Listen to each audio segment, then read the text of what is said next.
Nikmatnya nasi goreng masakan Megawati Soekarno Putri pernah berhasil meluruhkan rivalitas di Pilpres 2019.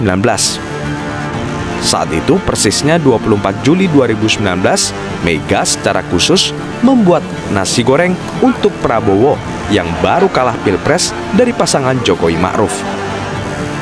Megawati pun kini sadar Prabowo menantikan masakan nasi goreng buatannya.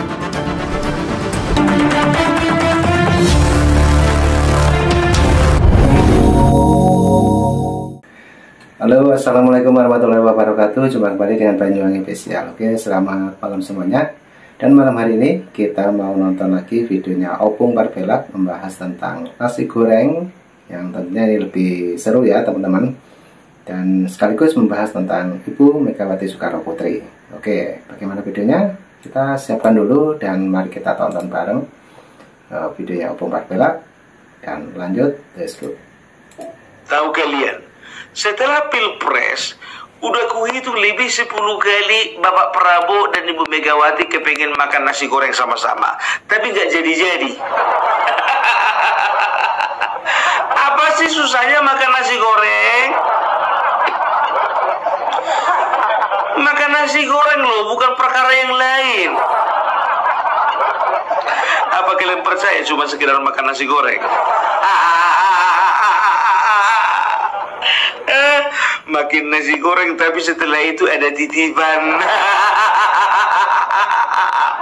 Aduh Ibu Megawati. Sekarang begini, jangan dibalik-balik berita itu.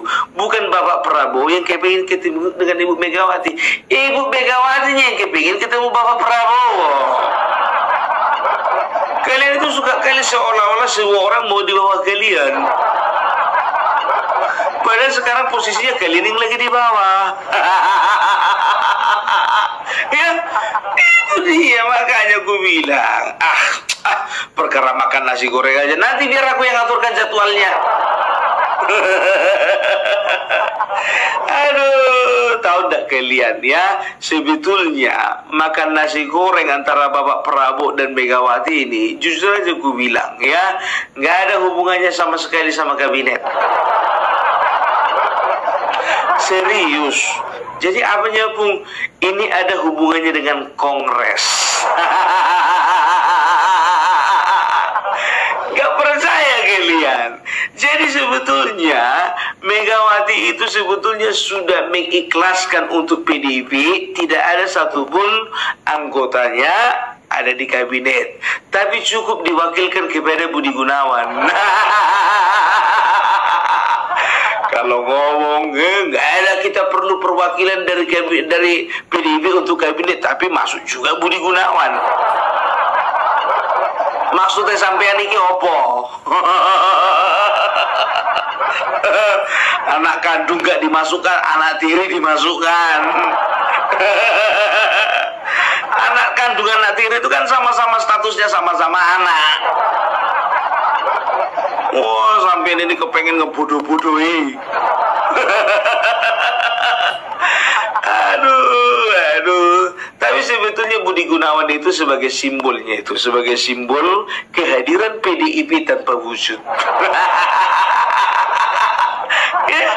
Iya, betul itu.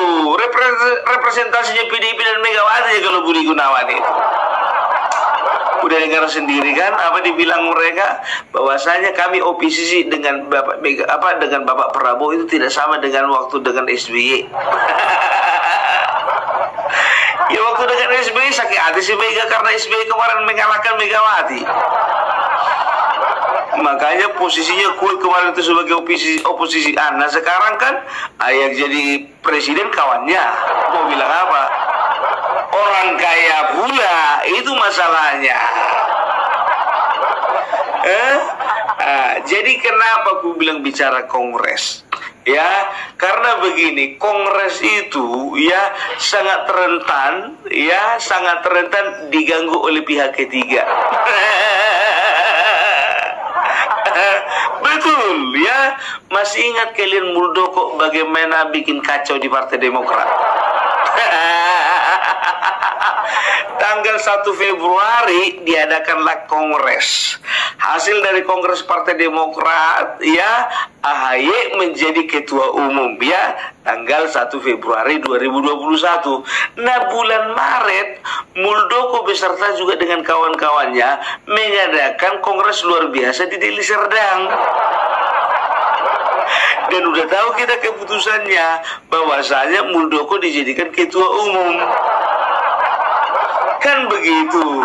Nah, mulailah kubu SBY, Partai Demokrat sebagian besar mempersalahkan Bapak Jokowi. Karena apa?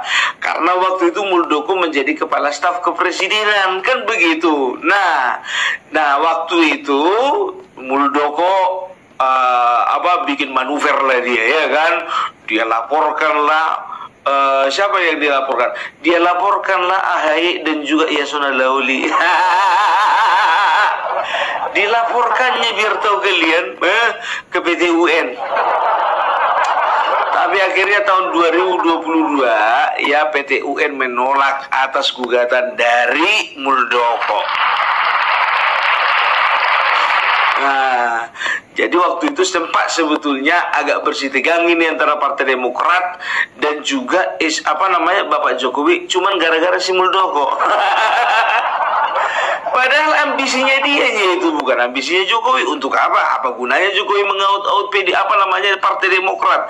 Kan begitu, ya kan? Tapi nggak tahu juga ada suruhan yang lain dari partai lain, kan begitu kan? Itu dia. Padahal bukannya bilang apa loh. Aku agak lain juga Muldoko ini. Padahal tahun 2013, yang mengangkat dia menjadi kepala staf Angkatan Darat adalah Bapak SBY. Kurang tahu diri juga kawan ini berarti, ya kan? Aduh, itu loh orang kalau punya ambisi, ya kan? Nah, situasi itulah yang menjadi gambaran pada saat kongres nanti. Karena apa? Kalau kongres kemarin PDIP aman karena presidennya dari mereka. Nah, sekarang mereka merasa kongres mereka itu seperti dikejar-kejar hantu. Dihantui dengan banyak sekali ketakutan. Takut ketua umum diserobot lah, takut juga partai dikuasai oleh orang lain lah, takut juga ada pihak-pihak lain yang membuat kacau di kongres lah. Jadi gambaran Partai Demokrat itulah yang mereka menjadi referensi bagi mereka supaya untuk berhati-hati. Aku nggak tahu lah ya, entah adanya andil kalian kemarin waktu untuk bikin kacau Partai Demokrat itu. Ada andil kalian enggak? Kok jadi kalian yang takut sekarang? Nah, ini gara-gara nasi goreng ya. Bu Megawati ya pengen makan bareng nasi goreng bersama Pak Prabowo, teman-teman. Oke, ini jadi candaan bagi Opung Parpelak ya. Mungkin saat ini Opung Parpelak membahasnya dengan sangat lucu sekali. Oke, lanjut lagi untuk videonya Opung, kita play. Aduh, orang kalau biasa berkhianat biasanya takut dikhianati. Orang juga kalau udah terbiasa merampok takut dirampok. Itu dia. Jadi sebetulnya ya Megawati berusaha membangun komunikasi dengan Bapak Prabowo. Sebetulnya dia lagi cari aman, dia mencari pengemanan untuk kongres. Loh, memangnya ada rencana Bapak Prabowo untuk mengaut-aut partai PDI? Oh enggak lah, rugi dong. Bapak Prabowo itu ketua umum dari sebuah partai yang sangat menjanjikan. Untuk apa dia bikin kacau di partai yang belum tentu arah dan juga masa depannya? Ya kan? Itu dia ya. Jadi makanya aku bilang, jadi ini sebetulnya hanya ketakutan ini. Tahu enggak kalian?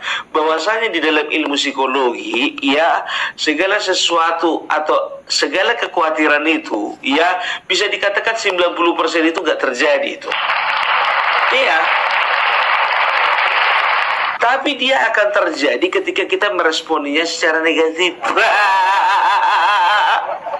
Ya, ini kongres bulan April bro, 3 bulan lagi. ya mereka harus mempersiapkan, ya, mempersiapkan acaranya, mempersiapkan kepengurusannya, mempersiapkan apa menjadi program kerja ke depan. Cuman satu yang nggak dipersiapkan mereka, siapa yang jadi ketua umum yang baru. Cuman itu aja nggak dipersiapkan.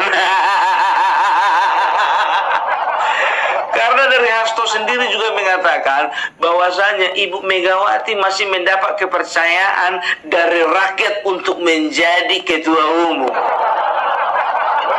Gak usah bawa-bawa nama rakyat lah, Hasto. Gak perlu kau bawa-bawa nama rakyat. Kalau pengikutmu aja. Gak usah bawa-bawa nama rakyat yang lain. Terus kebiasaan kali. Demi rakyat. Demi supremasi hukum. Demi kebenaran dan keadilan.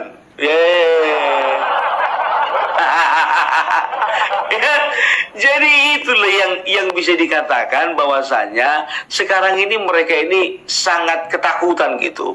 Bisa kupastikan pertama, mereka sangat takut kalau misalnya ya Bapak Jokowi membuat kekacauan di partai PDIP di dalam Kongres. Padahal Bapak Jokowi kan bukan lagi presiden dan juga bukan lagi bagian dari mereka. Yang mereka takutkan, ini aku bilang sama kalian, yang mereka takutkan masih ada kaki tangan Bapak Jokowi. Yakin nggak kalian? Ya banyak kaki tangan Bapak Jokowi di situ, tapi masih belum dipecat. Yang pertama, mungkin punya pengaruh. Yang kedua, masih menjabat sebagai kepala daerah ataupun juga sebagai anggota dewan. Yang ketiga, mereka nggak tahu siapa-siapa orangnya. Itu dia. Ya. Makanya yakin kalian, waktu Ganjar, coba bayangkan kalian dulu waktu Ganjar kemarin menjadi capres, yakin kalian semua kader partai itu milih si Ganjar? Gak yakin aku, karena begini, seorang Joko Widodo itu perlu menjadi ketakutan terbesar bagi seorang Megawati. Karena apa? Karena Bapak Joko Widodo ini ya sempat menjadi orang paling berpengaruh di Indonesia. Karena apa? 10 tahun jadi presiden. Ya, jadi sampai sekarang aku nggak tahu entah kenapa, ya jujur-jujuran aja lah aku bilang, ini nggak tahu lah ya, kenapa lah orang ini takut kali sama Bapak Jokowi. Ya, jadi begini, kalau secara politis, Bapak Jokowi ini sampai sekarang ini masih belum bisa dianggap remeh ini. Karena apa? Belum bisa dianggap remeh karena dia itu masih punya masih punya kekuatan untuk memanage beberapa partai ya untuk berada di dalam satu lingkaran. Iya serius, makanya aku bilang, jadi jangan sempat kalian itu berpikiran bahwasanya Bapak Joko Widodo itu kalau sudah pensiun diam-diam aja di rumah. Enggak. Itu makin pensiun itu makin banyak kegiatannya itu. Coba bayangkan kalian, beliau menerima tamu hampir setiap hari di rumahnya, ya, di Banjarsari ya kalau nggak salah, di Solo ya kan. Dari semua tamunya itu, yakin nggak kalian, nggak ada satupun orang partai. Ada. Aduh, jadi kalau ku katakan sama kalian, kemarin aja waktu pencabutan gugatan dari Andika Perkasa terhadap KPU ya di MK ya menggugat, awalnya menggugat, ternyata mereka mencabut gugatan. Isi gugatannya adalah mendiskualifikasi dari calon Ahmad Lutfi, tapi sekarang sudah dicabut gugatannya. Nah, waktu itu biar tahu kalian, ketika pengumuman pencabutan gugatan, Ahmad Lutfi ada di mana? Ada di rumahnya Bapak Jokowi. Kalau dihitung-hitung Bapak Joko Widodo itu warga biasa, yang jadi gubernur Ahmad Lutfi. Kan begitu. Ada apa? Berarti banyak petinggi-petinggi dan juga pesohor-pesohor di negeri ini ya yang masih bertemu dengan Bapak Jokowi. Kalian jangan berpikiran negatif dulu ya. Kalian jangan berpikiran negatif dulu. Begitulah aura seorang raja. Ya, walaupun dia tidak menjabat, walaupun dia tidak dalam struktur pemerintahan, tapi orang lain tahu, ya, dia ini masih punya aura, punya karisma, dan punya kekuatan yang tidak bisa dipandang sebelah mata di dalam memanage teman-temannya. Gitu. Coba bayangkan kalian, seorang Joko Widodo yang bukan ketua umum mampu membuat ketua umum yang lainnya menjadi presiden. Coba bayangkan kalian, biasanya ketua umum mencetak kadernya atau mencetak orang biasa menjadi presiden. Nah, ini Bapak Joko Widodo, orang biasa, bukan ketua umum, tapi dia mampu mendudukkan seorang ketua umum menjadi presiden yang baru. Sekaligus juga anaknya, kan begitu ya. Jadi kita nggak bisa nggak remeh ini kongres ini, biar tahu kalian, ini penentu ini bagaimana arah ke depannya, ya. Jadi ketakutannya PDIP ini bakalan ada orang yang mengacak-acak. Yang pertama menurut mereka adalah Joko Widodo. Baru yang kedua mungkin menurutku menurut mereka ada tangan-tangan lain yang ingin mencoba-coba mengobok-obok PDIP. Siapa itu? Sudah pasti partai politik yang lain. Loh, sekarang begini loh. Bagi sebuah partai politik adalah sebuah kewajaran menjadi nomor 1 di dalam percaturan politik Indonesia. Kan begitu. Ya, Demokrat udah kebagian jatah 10 tahun. PDIP udah kebagian jatah 10 tahun. Nah, ya, kita harus curiga ini dengan Partai Golkar ini. Atau juga mungkin Partai Gerindra, tapi bukan versinya Bapak Prabowo. Mungkin Bapak Prabowo menggunakan tangan-tangan yang lain. Atau mungkin inisiatifnya bukan dari Bapak Prabowo, tapi dari anggota yang lain. Nah, ini semakin lucu teman-teman ya. Oke, dan videonya masih panjang, dan mungkin teman-teman punya saran dan kritik silahkan tulis di kolom komentar saya.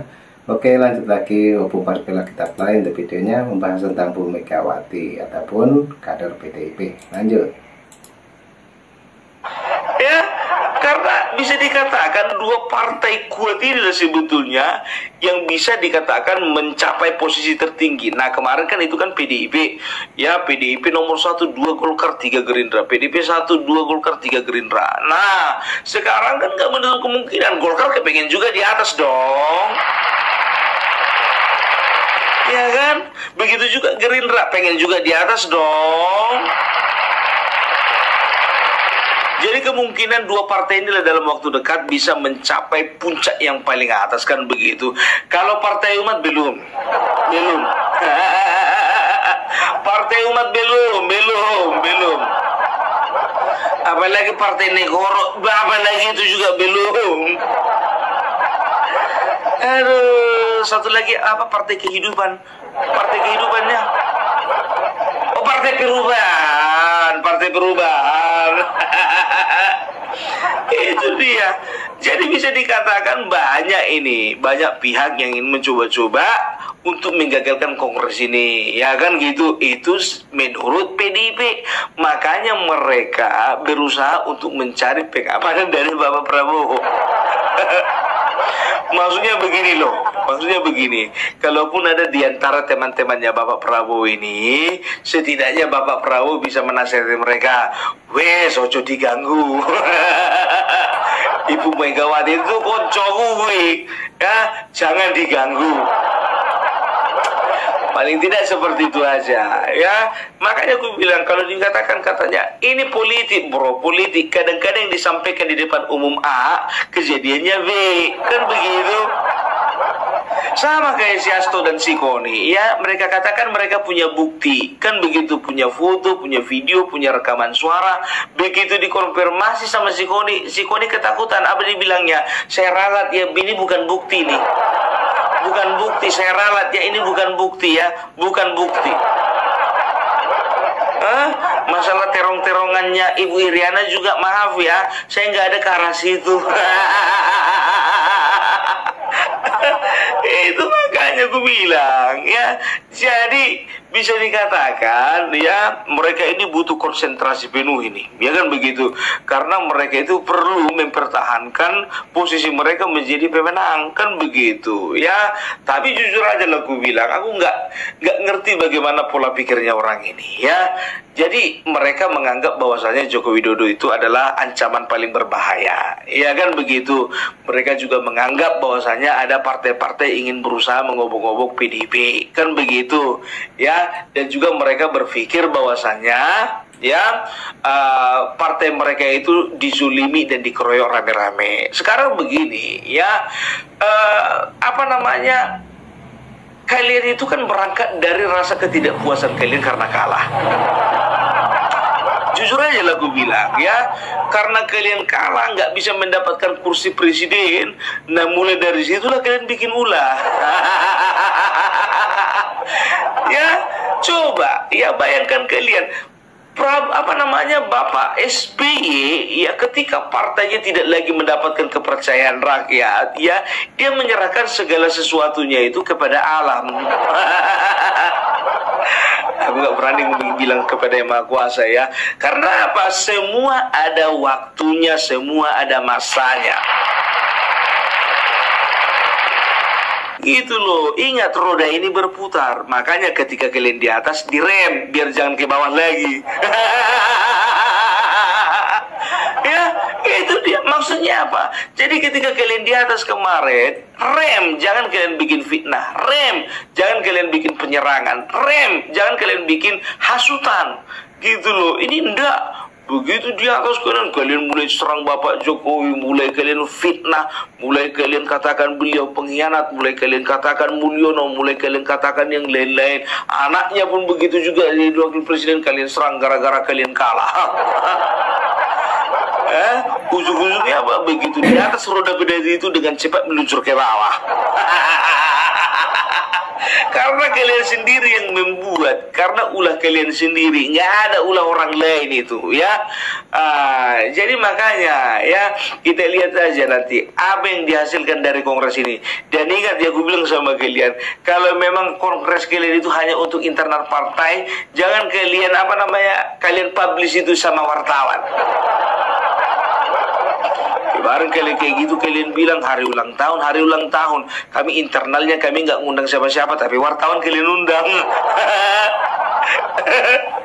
Begitu juga kongres, tapi kongres ini katanya mengundang Bapak Prabowo ya. Kalau ngundang Bapak Prabowo ya undanglah wartawan, kan begitu. Dan ini sebetulnya sinyal ini biar tahu kalian, ingin mereka sampaikan kepada partai yang lain ya. Kami mengundang Bapak Prabowo, jangan macam-macam kalian, itu bos kalian. Perasaan kali bakalan diganggu, udah besar kali rupanya partai. Kan begitu, betul nomor 1 kemarin, bukan nanti. Gitu. Jadi mereka takut sekali mimpi buruk yang dialami oleh Partai Demokrat mereka alami juga. Sekarang itu mereka memang betul-betul berada di bawah. Sedangkan coba lihat Adian Apitupulu, dulu itu selalu memiliki sangat agresif gitu menyerang Bapak Prabowo. Waktu dia itu membela Bapak Jokowi, dia katakan apa? Bapak Prabowo itu adalah penjahat HAM, dia itu penculik, dia bertanggung jawab terhadap kejahatan di masa lalu. Kan begitu. Begitu Bapak Prabowo jadi presiden, dia katakan apa? Ya mau tidak mau dan suka atau tidak suka, kita harus anggap bahwasanya Bapak Prabowo adalah presiden.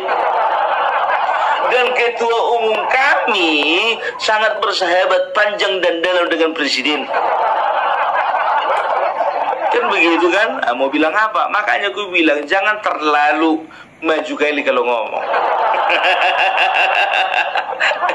Ya, oke, itulah dulu dari Opung Parbelak. Salam NKRI, NKRI harga mati. Nah, oke teman-teman, itulah pengarahan dari Opung Parbelak ya, ataupun obrolan seru Opung Parbelak malam hari ini yang membahas tentang nasi goreng, yang dimana videonya kemarin juga sempat viral ya di platform sebelah, yaitu Bu Megawati kangen makan nasi goreng. Nah, itu yang jadi pembahasan dari Opung Barbelak malam hari ini teman-teman. Oke, apabila teman-teman punya saran dan kritik tentang ocehannya Opung, silahkan tulis di kolom komentar saya. Dan terima kasih semuanya, sehat selalu, salam buat keluarga. Assalamualaikum warahmatullahi wabarakatuh. Sampai jumpa, thank you.